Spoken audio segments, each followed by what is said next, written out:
kita masih di sekitaran Jam Gadang. Kita lagi mau cari cemilan-cemilan ya, Nay. Pisang kapi.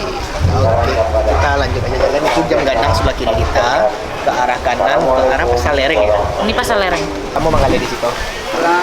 Saya nyari Abdullah dulu 26 tahun. Oke. Harga pisangnya sendiri berapa, Cek? 8.000. Itu rasa apa sih yang ada, Kak? Oh, originalnya. Original sama karang. Enggak pakai gula nau. Rambil juga gula nau. Cuma satu gula nau.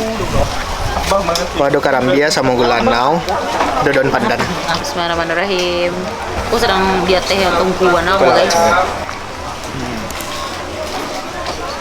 Pisangnya sih mana nih bang? Ya, Tapi nggak libak dong ini. pisang batu. Ya, sangat direkomendasikan untuk sana-sana kalau berlibur ke Jam Gadang Bukit Tinggi. Ini kan banyak banget pilihan belanja, jajanan-jajanan. Cuma jajanan tradisional aku tetap bilo